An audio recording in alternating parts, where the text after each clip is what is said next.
हा भाग पाहिला होता. तर या व्हिडिओमध्ये आपल्याला थेरम ऑफ जॉमेट्रिक मीन त्यानंतर पायथागोरस थेरम हा भाग पाहायचा आहे. चला तर मग सुरू करूयात.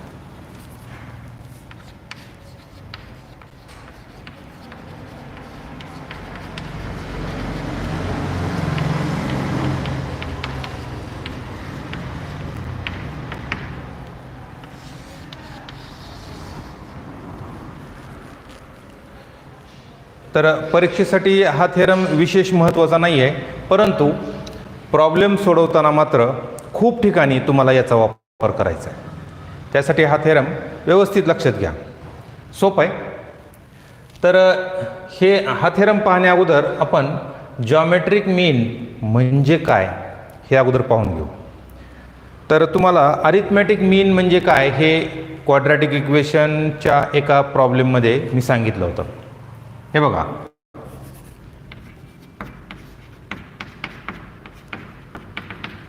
दिस सिक्वेन्स इज कॉल्ड अरिथमॅटिक मीन.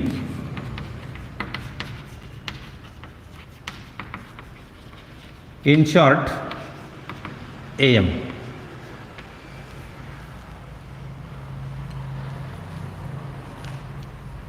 और प्रोग्रेशन, अरिथमॅटिक प्रोग्रेशन. तर AP म्हणजे काय असतं, तर AP ही एक सिक्वेन्स आहे की ज्यामध्ये प्रत्येक दोन लगतच्या संख्यांमधील फरक हा स्थिर असतो. उदाहरणार्थ बघा, 8 मधून 5 वजा करा, 3 राहिले. 11 मधून 8 गेले, 3.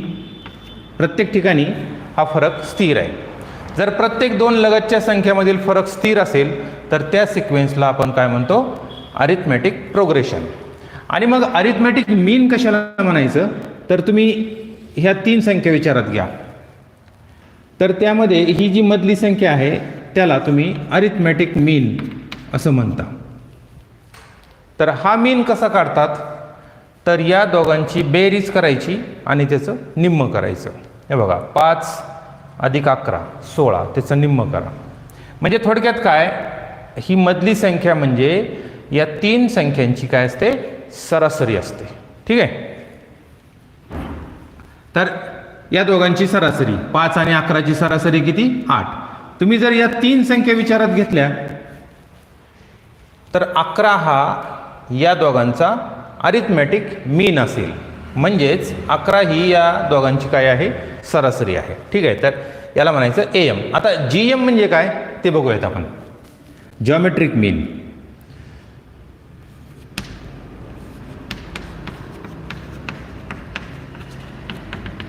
तर ही सिक्वेन्स विचारात घ्या. या सिक्वेन्समध्ये बघा, प्रत्येक दोन लगतच्या संख्येमधला फरक स्थिर आहे का, तर 6 आणि 3 मध्ये फरक 3चा, या ठिकाणी मात्र फरक 6चा आहे. म्हणजे फरक कॉन्स्टंट नाही, स्थिर नाही.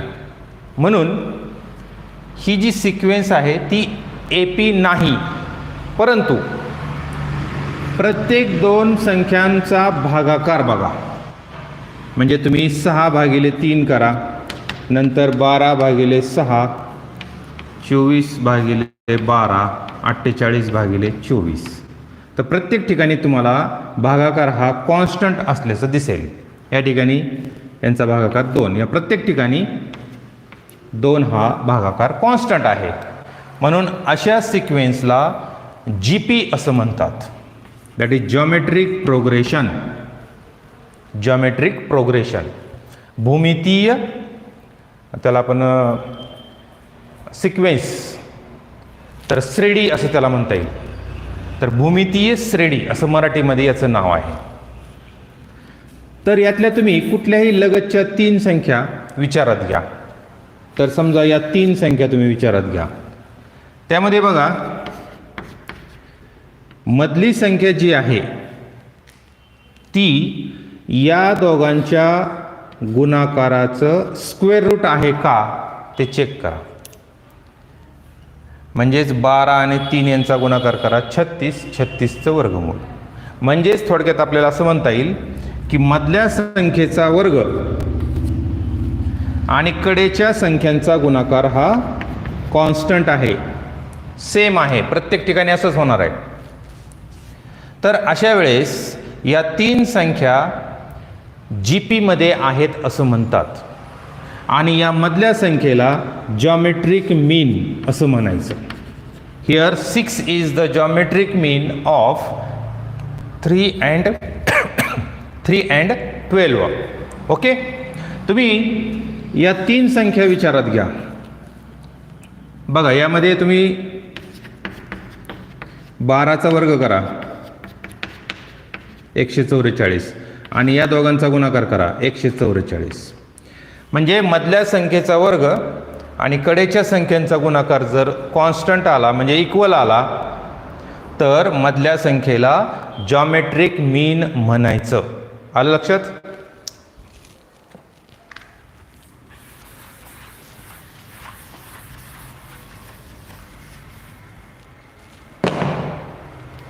Here theorem is in a right angled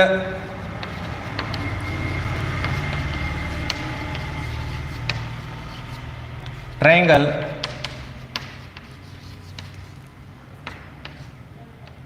perpendicular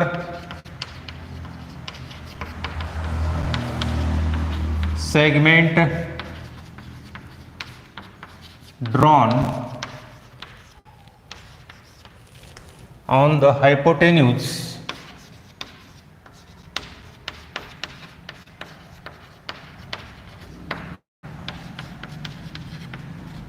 from the vertex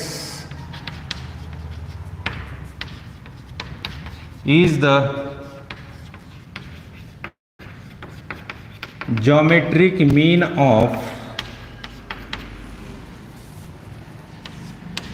the segments into which the hypotenuse is divided.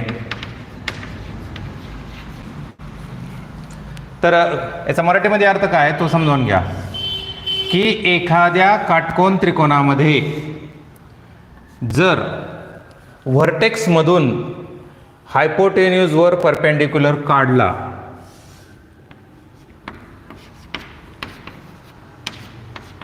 तर हा सेगमेंट जॉमेट्रिक मीन असतो. कोणाचा? तर ज्या 2 सेगमेंटमध्ये या हायपोटेन्यूजचं विभाजन झालंय त्यांचा. म्हणजे बघा, या ठिकाणी BD हा परपेंडिक्युलर सेगमेंट आहे म्हणजे त्याची काहीतरी ठराविक अशी लांबी आहे. ओके, तर हा सेगमेंट म्हणजे त्याची लांबी ही या दोघांचा जॉमेट्रिक मीन असते, AD and CD. मग आपल्याला माहिती आहे की जर समजा ABC ही जर एक GP असेल जॉमेट्रिक प्रोग्रेशन तर B ला काय म्हणतात? जॉमेट्रिक मीन. आणि तो कसा काढतात? तर B² is equal to AC. मधल्या संख्येचा स्क्वेअर आणि कडेच्या संख्येचा गुणाकार जर इक्वल असेल तर या मधल्या संख्येला आपण काय म्हणतो? जॉमेट्रिक मीन. मग आता या ठिकाणी बघा, AD BD CD हे 3 सेगमेंट आहेत. जसे हे 3 संख्या आहेत तसं हा सेगमेंट म्हणजे ॲक्च्युली त्याची लांबी. तर लांबी ही एक संख्या आहे. तर हा जो मधला सेगमेंट आहे BD तो काय असतो? जॉमेट्रिक मीन असतो. म्हणजे याचा स्क्वेअर आणि या दोघांचा गुणाकार इक्वल असेल, दॅट इज BD². तर आपण याचा प्रूफ घेऊ. Given in triangle ABC angle B is equal to 90 degree, BD perpendicular hypo AC, A dash D dash C. To prove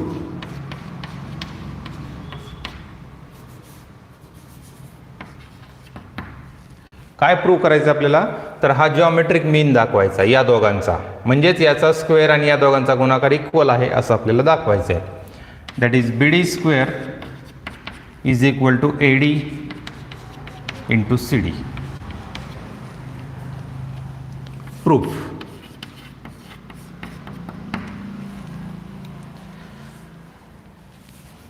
हे बघा, तुम्हाला सिमिलॅरिटी हा चॅप्टर शिकवत असताना मी सांगितलं होतं की ज्या प्रश्नामध्ये अशा प्रकारे तुम्हाला प्रूव्ह करायचं असतं किंवा दोघांचा गुणाकार, दोन सेगमेंटचा गुणाकार आणि पलीकडे दोन सेगमेंटचा गुणाकार इक्वल दाखवायचा असेल, तर अशा वेळेस तुम्हाला मी काय सांगितलं होतं की दोन ट्रायंगल सिमिलर दाखवा, म्हणजे तुम्हाला ते उत्तर मिळून जाईल. तसं आपल्याला हे प्रूव्ह करायचं आहे ना, तर आपण दोन ट्रायंगल सिमिलर दाखवू. तर कोणते दोन ते आपल्याला ठरवायचं. हे बघा, काल आपण एक थेरम पाहिला होता, similarity in right angled triangle. त्यामध्ये आपण काय पाहिलं होतं की हायपोटेन्यूजवर एक परपेंडिक्युलर काढला तर तयार होणारे दोन ट्रायंगल एकमेकांशी सिमिलर असतात. त्याचप्रमाणे ते मोठ्या त्रिकोणाशी सुद्धा सिमिलर असतात.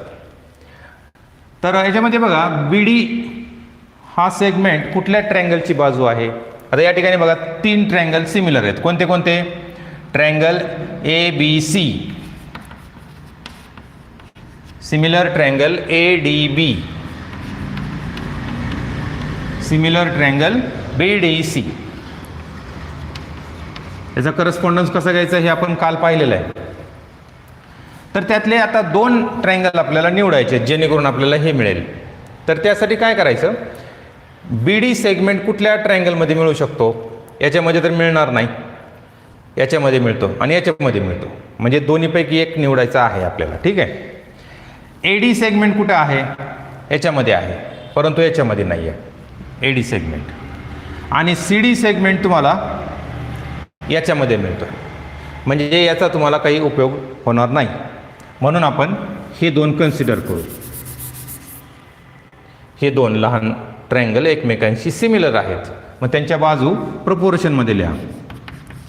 So AD upon BD is equal to DB that is BD upon DC that is CD is equal to AB upon BC. तर त्यातले आपल्याला याच रेशोची गरज आहे, याची गरज नाही. तर आपण हे दोन रेशो कन्सिडर करू, यांचा तिरकस गुणाकार करा. BD into BD that is BD square is equal to AD into CD. तर हेच आपल्याला प्रूव्ह करायचं होतं. लक्षात आलं का? So in proof we right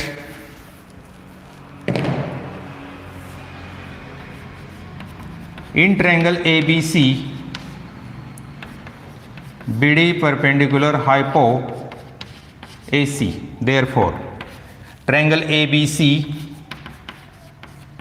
similar triangle ADB, similar triangle BDC. याला रिझन लिहायचं. Similarity of right angled triangles.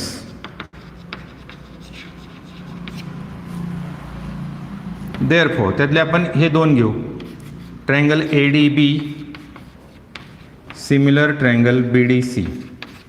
Now we write their sides in proportion. So AD upon BD is equal to DB that is BD upon DC that is CD is equal to AB upon BC. तर यातले हे दोन ratio आपण consider करू. AD upon BD is equal to BD upon CD, and therefore BD square is equal to AD into CD. Hence the proof. Write down.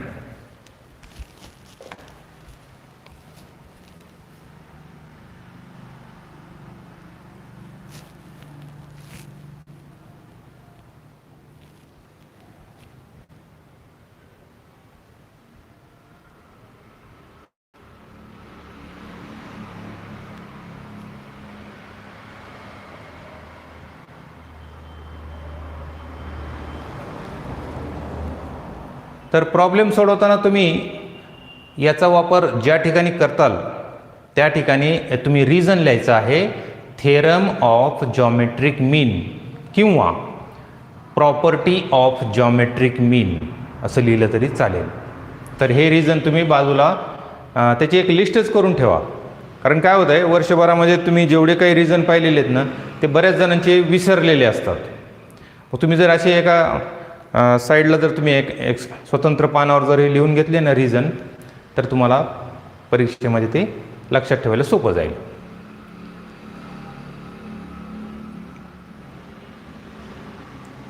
म्हणजे reason कोणते कोणते, आता उदाहरण तुम्हाला सांगतो बघा. Similarity of right angled triangles हे एक रिझन आहे, तर ते एक बाजूला काढून ठेवून द्या. त्यानंतर हे एक प्रॉपर्टी ऑफ जॉमेट्रिक मीन किंवा थेरम ऑफ जॉमेट्रिक मीन. त्यानंतर 9वी मध्ये तुम्हाला झालेला that is theorem on equal ratios. तर हे असे जे रिझन आहेत त्याची तुम्ही एक लिस्ट तयार करा.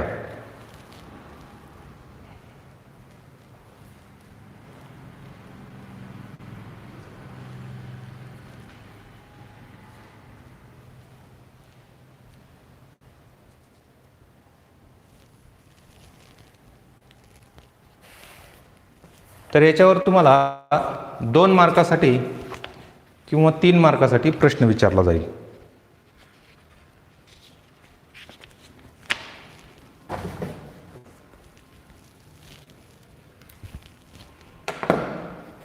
म्हणजे तो प्रश्न कशा प्रकारचा असेल, तर एक उदाहरण बघा.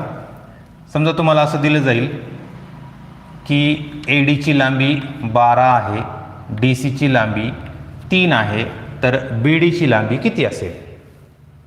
तर त्यावेळेस तुम्ही हा फॉर्म्युला लिहायचा, त्यात किमती ठेवून हा सेगमेंट काढून घ्यायचा. किंवा कधी कधी या दोघांची लांबी दिली जाईल, तिसरा विचारला जाईल. या तिन्हीपैकी कुठल्याही दोघांची देऊन तुम्हाला तिसऱ्याची किंमत काढायची असेल.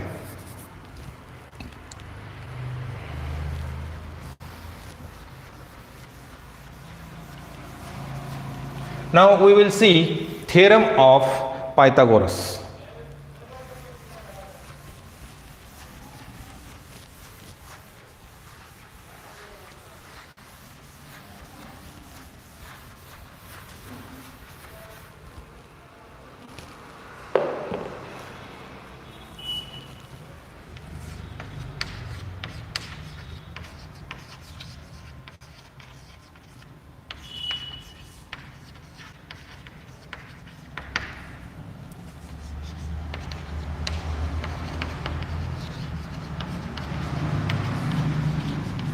In a right angled triangle,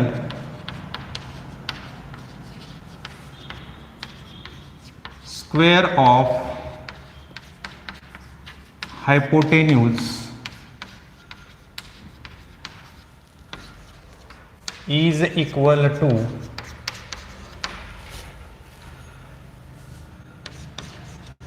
the sum of squares of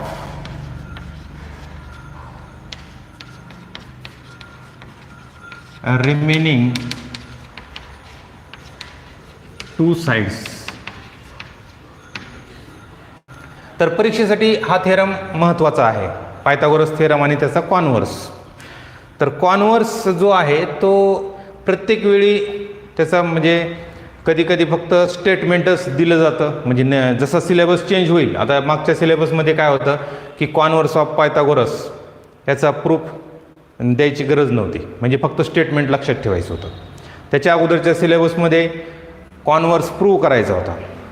आता तो परत चेंज झाला, तर आता या नवीन सिलेबसप्रमाणे कॉन्व्हर्स ऑफ पायथागोरस थेरम याचा प्रूफ तुम्हाला आता आहे. म्हणजे परीक्षेमध्ये कॉन्व्हर्स ऑफ पायथागोरस थेरम विचारला जाऊ शकतो.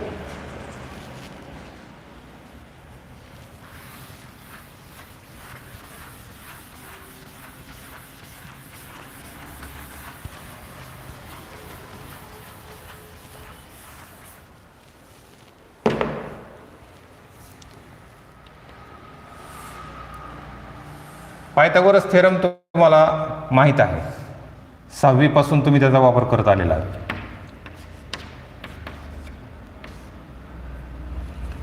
फक्त आपल्याला इथं यावर्षी त्याचा प्रूफ द्यायचा आहे. Given in triangle ABC angle B is equal to 90 degree to prove. तर काय प्रूव्ह करायचं आहे, तर हायपोटेन्यूजचा स्क्वेअर हा उरलेल्या दोन बाजूंच्या वर्गांच्या बेरजे एवढा असतो. That is AC square is equal to AB square plus BC square. हे आपल्याला प्रूव्ह करायचं आहे. तर याचा प्रूफ देण्यासाठी तुम्हाला कन्स्ट्रक्शन करायचं आहे, कारण आपल्याला याचा प्रूफ देत असताना काल झालेला theorem that is similarity in right angled triangles याचा वापर आपल्याला करायचा आहे.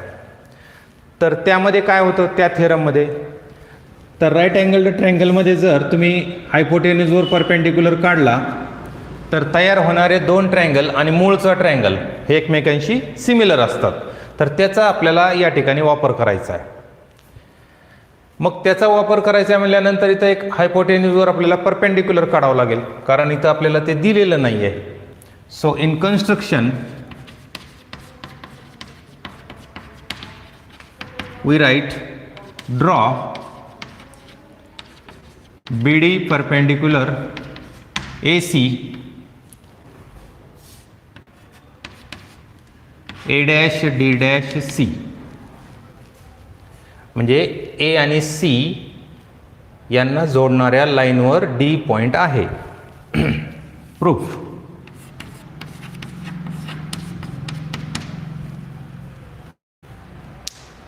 मग आपण पाहिलं होतं की हायपोटेन्यूजवर परपेंडिक्युलर काढला तर तयार होणारे दोन ट्रायंगल आणि मूळचा ओरिजिनल ट्रायंगल हा सिमिलर असतात. तर हे बघा, triangle ABC, similar triangle ADB, similar triangle BDC. त्यातले आपल्याला ट्रायंगल निवडायचे आहेत. आता या ठिकाणी आपल्याला ह्या तिन्ही ट्रायंगलचा वापर करायचा आहे, कारण इथं जे आहे ना ते AC AB BC, त्यासाठी तिन्ही ट्रायंगल आपल्याला यूज करायचे आहेत. तर पहिल्यांदा आपण हा सगळ्यात मोठा आणि हा वरचा हे दोन ट्रायंगल सिमिलर आहेत याचा वापर करू. मग यांच्या साईड्स आपण प्रोपोर्शनमध्ये लिहू. काय मिळेल आपल्याला बघा, AB upon AD is equal to BC upon BD is equal to AC upon AB. मग इथं आपण तिरकस गुणाकार करायचा आहे, पण त्यासाठी कुठले दोन रेशो निवडायचे आहेत, तर आपल्याला जे प्रूव्ह करायचं आहे त्यातलं ह्या कुठल्या दोन रेशो निवडल्यावर मिळेल त्याचा विचार करायचा. तर हे बघा AB स्क्वेअर आहे. मग या ठिकाणी समजा आपण पहिला आणि जर तिसरा घेतला तर आपल्याला AB इंटू AB स्क्वेअर असं मिळतं आहे. म्हणून आपण पहिला आणि तिसरा घेऊयात. मग यांचा तिरकस गुणाकार जर केला then we get AB square is equal to AD into AC. याला एक नाव दिलं. याच्यानंतर तुम्ही आता हे दोन झाले ना, तर आता हे दोन घ्यायचे, सगळ्यात मोठा आणि खालचा. क्रम लक्षात ठेवा बरं का, म्हणजे कुठले कुठले ट्रायंगल. आता जॉमेट्रिक मीन म्हणजे आपण काय केलं होतं, दोन छोटे ट्रायंगल सिमिलर दाखवून प्रूव्ह केलं होतं. ओके. पायथागोरस प्रूव्ह करताना काय करायचं, सगळ्यात मोठा आणि एक छोटा, त्याच्यानंतर सगळ्यात मोठा आणि दुसरा छोटा हे घेऊन प्रूव्ह करायचं. तर आपण हे दोन जर घेतलं तर यांच्या बाजू प्रमाणात घेऊ. That is AB upon BD is equal to BC upon DC that is CD is equal to AC upon BC. तर त्यातले आपल्याला BC स्क्वेअर पाहिजे, तर हे दोन रेशो निवडू. यांचा तिरकस गुणाकार करायचा, BC into BC that is BC square is equal to यांचा गुणाकार करायचा CD इंटू AC. याला दोन नाव दिलं. तर इथं आपल्याला AB square plus BC square असं पाहिजे, म्हणून आपण या दोघांची बेरीज करायची. So AB square plus BC square या दोघांची बेरीज करायची. तर बेरीज करत असताना दोघांमध्ये कॉमन काढता येईल आपल्याला AC. मग ब्रॅकेटमध्ये काय राहील, AD प्लस CD. मग AD प्लस CD बघा, AD plus CD means AC. So AC into AC AC square. Hence the proof. हे असे पॉईंट वाईज तुम्ही लक्षात ठेवायचं, म्हणजे तुम्हाला थेरम परीक्षेमध्ये सहज सोडवता येईल.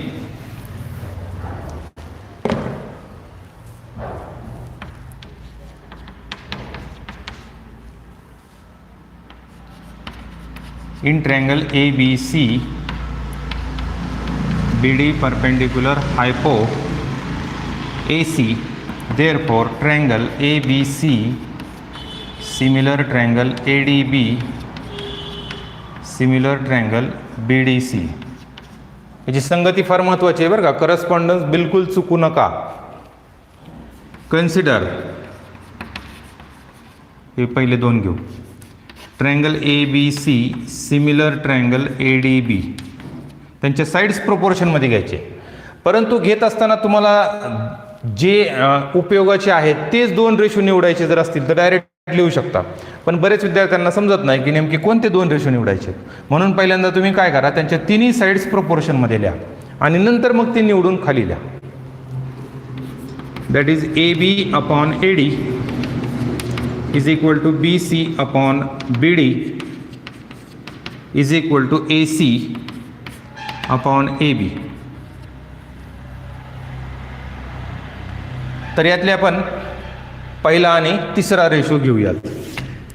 Therefore AB upon AD is equal to AC upon AB. तिरकस गुणाकार करा. So AB square is equal to AD into AC. We call this equation 1. Consider, आता पहिला आणि तिसरा ट्रायंगल घेऊयात. Triangle ABC similar triangle BDC. इथं आपण हे जे सिमिलर आहेत असं लिहिलंय त्याला तुम्ही रिझन मग जे लिहिले ना तेच लिहायचं आहे. म्हणजे कोणतं, इथं मी थोडक्यात लिहितो, similarity in right angled triangle असं तुम्ही तिथं पूर्ण लिहायचं आहे. याच्या साईड्स आपण प्रोपोर्शनमध्ये घेऊ. That is AB upon BD is equal to BC upon DC that is CD is equal to AC upon BC. त्यातले शेवटचे दोन रेशो घ्या. That is BC upon CD is equal to AC upon BC. So BC square is equal to CD into AC. Equation 2. Adding 1 and 2.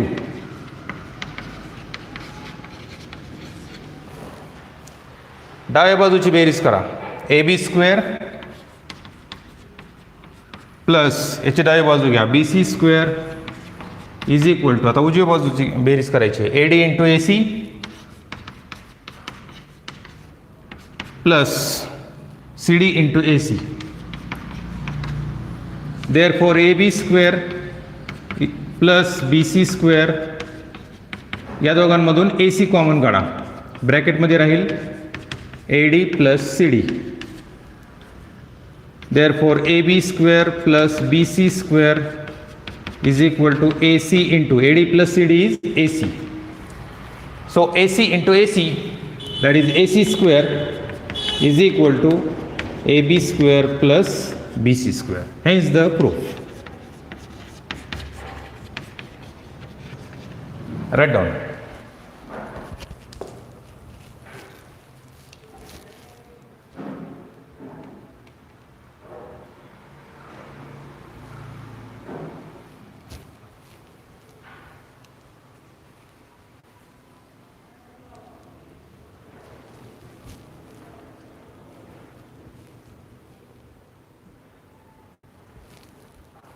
Theorem समजला असेल तर yes असा message करा.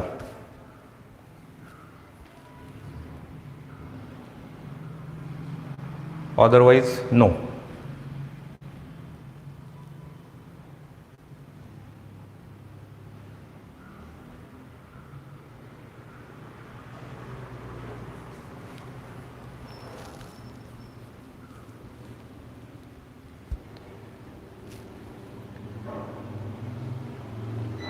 तुम्ही काय करायचं आहे, हा थेरम ना एक दोन वेळेस म्हणजे दुसऱ्या कागदावर सोडवायचा. त्याच्यावर एक कागद झाकायचा आणि रफ कागदावर तुम्ही तो थेरम सोडवायला लागायचा. ज्या ठिकाणी तुमचं अडेल ना ती स्टेप तुम्ही फक्त त्या ठिकाणी बघायची आहे. असं जर केलं तर हा थेरम अगदी तुमच्या डोक्यामध्ये परफेक्ट फिट होईल.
नाउ कॉन्व्हर्स ऑफ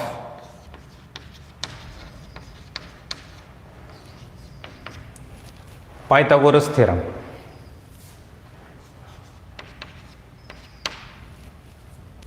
थेरमचा कॉन्व्हर्स हा एक थेरमच असतो.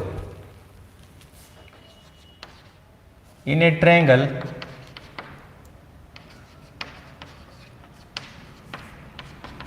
if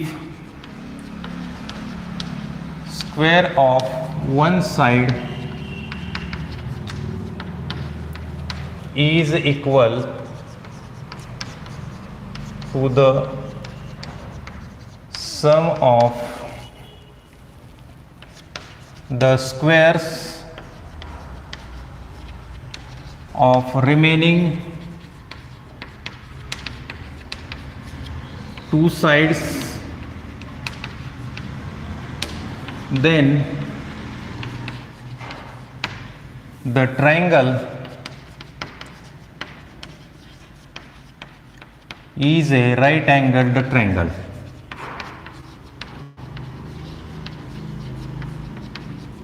स्टेटमेंट लिहून घ्या. वर हेडिंग टाका कॉन्व्हर्स ऑफ पायथागोरस थेरम आणि हे स्टेटमेंट लिहून घ्या.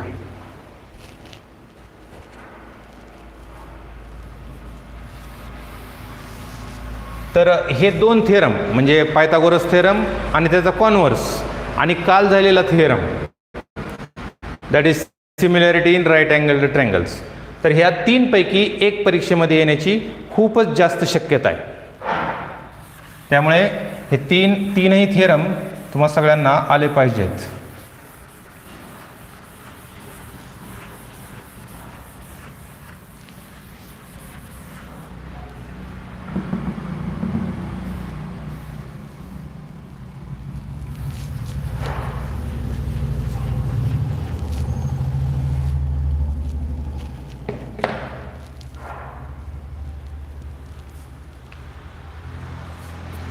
बघा हा कॉन्व्हर्स पार्ट काय सांगतो की एखाद्या त्रिकोणामध्ये एका बाजूचा वर्ग हा उरलेल्या दोन बाजूच्या वर्गाच्या बेर जेवढा असेल तर मग तो ट्रायंगल राईट अँगल्ड असला पाहिजे. पायथागोरस थेरम मध्ये काय सांगितलं होतं की जर राईट अँगल्ड ट्रायंगल असेल तर हायपोटेन्यूजचा स्क्वेअर बरोबर उरलेल्या दोन साईडच्या वर्गांची बेरीज. कॉन्व्हर्समध्ये कसं आहे, आता कॉन्व्हर्समध्ये असं नाही लिहायचं की जर एखाद्या त्रिकोणामध्ये हायपोटेन्यूजचा स्क्वेअर हा उरलेल्या दोन बाजूच्या स्क्वेअरच्या बेर जेवढा असेल असं लिहायचं नाही. का नाही लिहायचं, कारण जर तुम्ही असं म्हणलात की एखाद्या त्रिकोणामध्ये जर हायपोटेन्यूजचा स्क्वेअर, आता हायपोटेन्यूज कशाला म्हणतात, 90 अंशाच्या समोरच्या बाजूला, बरोबर. मग तुम्ही त्याला हायपोटेन्यूज कसं म्हणणार, त्यामुळे तुम्हाला तिथं हायपोटेन्यूज असा शब्द वापरता येणार नाही. म्हणून आपण इथं काय केलेलं आहे, in a triangle if square of one side म्हणलेलं आहे. एका बाजूचा रूप कसा द्यायचा आहे तो बघा. आपल्याला असं दिलेलं आहे की हा एक ट्रायंगल आहे ABC. इथं तुम्ही 90 अंशाचं चिन्ह काढू नका, कारण इथला कोण 90 आहे हे तुम्हाला प्रूव्ह करायचं आहे. जे प्रूव्ह करायचं असतं ते साइन इथं द्यायचं नसतं.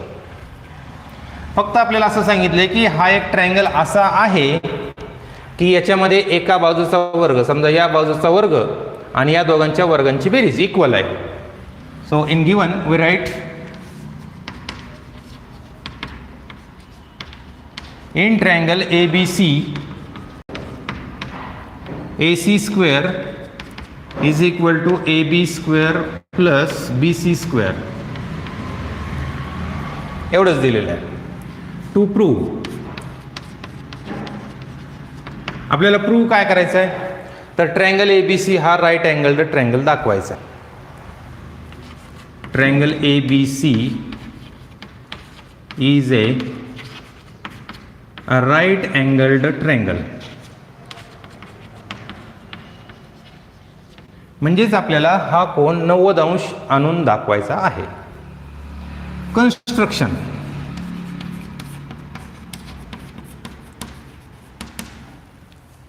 कन्स्ट्रक्शन काय आहे ते बघा.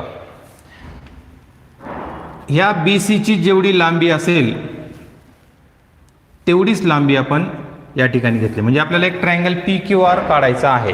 आपण एक ट्रायंगल पी क्यू आर काढू आणि तो असा काढू की त्याच्यामध्ये बी सी आणि क्यू आर यांची लांबी सारखी असेल, असा आपण एक सेगमेंट काढला. नंतर इथला कोण आपण 90 घेतला आणि ते एक सेगमेंट काढला. आता तो सेगमेंट असा काढला की या पी क्यूची लांबी आणि ए बीची लांबी सारखी असेल आणि हे जोडून घेतले. बघा तुमच्या लक्षात आलं का रचना ही?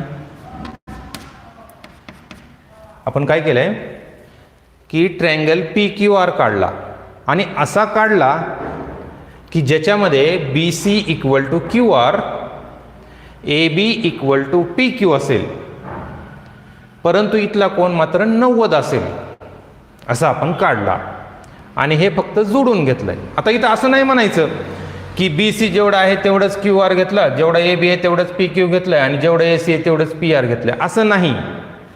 तर ही बाजू आणि ही बाजू सारखी आहे, ही बाजू आणि ही बाजू सारखी आहे आणि मधला कोण 90 अंश आहे, असा आपण एक ट्रायंगल काढला. ठीक आहे. बरं आता बघा हा ट्रायंगल कसला आहे?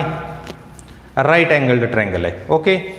मग आपल्याला माहिती आहे पायथागोरस थेरमनुसार याच्यामध्ये हायपोटेन्यूजचा स्क्वेअर म्हणजे पी आर स्क्वेअर बरोबर आपल्याला काय मिळेल? P Q square plus Q R square. हे आपण पायथागोरस थेरमनुसार लिहू शकतो कारण इथला कोण 90 अंश आहे. Therefore P R square is equal to, आता ही पी क्यू स्क्वेअर आपण न लिहिता आपण रचना काय केलेली आहे की पी क्यू आणि काय सारखं आहे? A B. मग पी क्यूच्या जागी तुम्ही ए बी लिहू शकता. So we write A B square and Q R square means B C square. So A B square plus B C square. Therefore P R square is equal to, but A B square plus B C square is given to be, A B square plus B C स्क्वेअरची किंमत आपल्याला दिलेली आहे ए C square, ती आपण इथे ठेवू. दोन्ही बाजूचं वर्गमूळ घ्या. So we get P R is equal to A C. ठीक आहे, इथपर्यंत समजला. आता तुम्ही हे दोन ट्रायंगल कॉन्ग्रुएंट दाखवा. यांच्यात काय काय सारखं आहे ते बघा. तर या दोन ट्रायंगलमध्ये ही बाजू आणि ही बाजू सारखी आहे, ही बाजू आणि ही बाजू सारखी आहे, त्यानंतर ही उरलेली बाजू पण सारखी आहे, असं आपण इथं प्रूव्ह केलं आहे की पी आर आणि ए सी सारखे आहेत. मग हे पण जर सारखे असेल तर by S S S test these two triangles are congruent. मग हे दोन ट्रायंगल जर कॉन्ग्रुएंट झाले तर मग त्यांचे उरलेले अँगल सुद्धा कसे असतील? कॉन्ग्रुएंट असतील. म्हणून याचा क्यू कोन आणि याचा बी कोन कॉन्ग्रुएंट असेल, परंतु क्यूचं माप आहे 90 आणि म्हणून बीचं सुद्धा माप असेल 90. So this triangle is a right angled triangle. लक्षात आलं?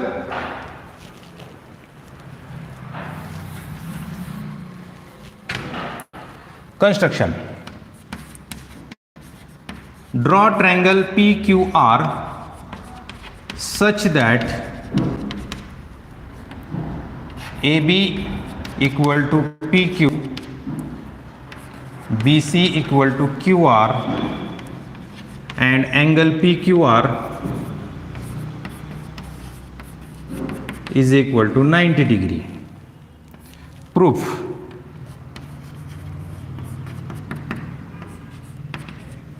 In triangle PQR, angle PQR is equal to 90 degree. Therefore, PR square is equal to PQ square plus QR square. Reason for this is by Pythagoras theorem. मी थोडक्यामध्ये लिहितोय, तुम्ही पूर्ण लिहायचं आहे. By Pythagoras theorem. Therefore, PR square is equal to PQ square च्या ऐवजी आपण लिहू AB square plus B C square. ह्याचं रिझन लिहायचं आहे construction.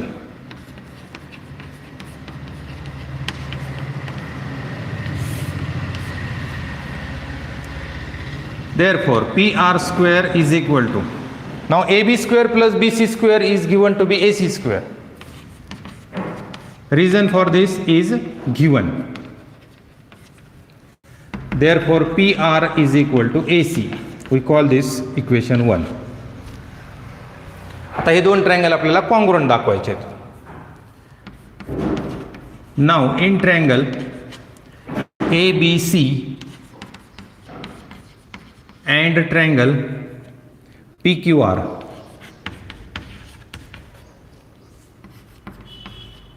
AB equal to PQ, BC equal to QR, या दोन्हीला मिळून आपण रिजन लिहूयात कन्स्ट्रक्शन, कारण दोन बाजू सारख्या आहेत हे तर आपण कन्स्ट्रक्शन मध्येच घेतलेलं आहे. परंतु तिसरी बाजू पण इक्वल आलेली आहे, ते आपण प्रूव्ह केलेलं आहे. That is AC is equal to PR. Reason for this is from 1. Therefore triangle ABC congruent triangle PQR by which test? SSS test. And therefore angle ABC congruent angle PQR. याचं काय reason असेल?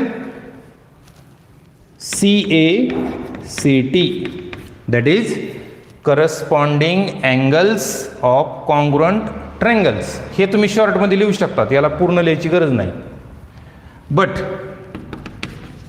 यातला आपल्याला angle PQR माहीत आहे 90 degree. And therefore angle ABC is equal to 90 degree. And therefore triangle ABC is a right angled triangle. आणि याच्या खाली तुम्ही hence the proof असं लिहून घ्या. हा थिअरम समजला असेल तर यस असं मेसेज करा.